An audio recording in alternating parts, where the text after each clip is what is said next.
चलिए आज के लेक्चर को शुरू करते हुए बात करते हैं जेनेटिक्स के इस पहले लेक्चर में कुछ टर्मिनोलॉजी की, जिसमें मेंशन किया है हमने स्पेशली जीन के बारे में और एलील के बारे में। लेकिन इनसे जुड़े हुए दो रिलेटेड टर्म्स हैं। सबसे पहले बात करते हैं जीनोम की। तो जीनोम क्या होगा?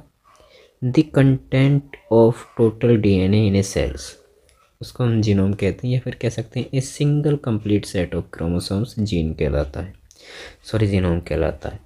अब जीनोम के ही पार्ट्स में जो क्रोमोसोम्स हैं उस पर प्रेजेंट किसी भी करैक्टर के लिए रेस्पॉन्सिबल यूनिट होती है जीन। तो जीन जो टर्म्स था वो जॉनसन द्वारा 1999 में दिया गया था। इसको देख लेते हैं कैसे डिफाइन करेंगे। Gene is a small segment of genetic material which determinative biological character. किसी भी करेक्टर को एक्सप्रेस करने के लिए, रिप्रेजेंट करने के लिए जीन रेस्पॉन्सिबल होती है, जिसको हम डोमिनेंट जीन को कैपिटल लेटर ऑफ अल्फ़ाबेट से रिप्रेजेंट करते हैं और रिसेसिव जीन को स्मॉल जीन ऑफ अल्फ़ाबेट से रिप्रेजेंट करते हैं। वैसे ही ये जो जीन्स हैं पेयर्स के रूप में लोकेटेड रहती हैं क्रोमोसोम्स पर। तो इनकी जो पोजीशन होती है उस पोजीशन को हम कहते हैं locus. A fix position of a chromosomes where gene located called as locus. अब लोकस पे इनकी जो पोजीशन है उस पोजीशन के बेसिस पर जीन को क्या कहा जाता है? एलील कहा जाता है, जिसको युग्म विकल्पी कहते हैं। देख लेते हैं कैसे डिफाइन करना है। टू और मोर अल्टरनेटिव फॉर्म्स ऑफ जीन, यानी कि जीन्स के दो या दो से अधिक अल्टरनेटिव फॉर्म्स एलील कहलाती हैं, जिसको युग्म विकल्पी कहते हैं।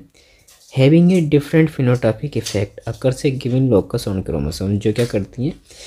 डिफरेंट करैक्टर को एक्सप्रेस करती हैं। कैसे लोकेटेड होती हैं इस डायग्राम से क्लियर करते हैं। यहाँ पर डायग्राम में आपको देखना है, देखिए ये एक क्रोमोसोम्स है, ये एक क्रोमोसोम्स है। अब इस क्रोमोसोम्स की टू आर्म्स होती हैं। तो टू आर्म्स की अगर सेम पोजीशन पर जो जीन्स हैं लोकेटेड, ठीक है, इसको कहते हैं एलील। तो यहाँ पर दोनों जीन्स कैपिटल टाइप की हैं, तो डेट मीन्स क्या होगा आपका? होमोजाइगस एलील्स हो जाएगा। और क्रोमोसोम्स कैसा है? Homozygous type. ठीक है, यहाँ पर देखिए दो रिसेसिव टाइप की जीन्स दे रखी हैं, सेमी क्रोमोसोम्स पर हैं, क्लियर है, और सेमी टाइप की हैं, तो इसलिए इनको हम होमोजाइगस एलील या होमोजाइगस क्रोमोसोम्स कहते हैं। बट किसी एक क्रोमोसोम्स पर दो different kind of genes present होंगी, जैसे यहाँ पर कैपिटल बी और यहाँ पर स्मॉल बी हेटेरोजाइगस जीन है, तो इस कंडीशन को हम कहेंगे हेटेरोजाइगस क्रोमोसोम्स, और जो जीन हो जाएंगी वो हमारी हेटेरोजाइगस टाइप ऑफ एलील्स हो जाएंगी।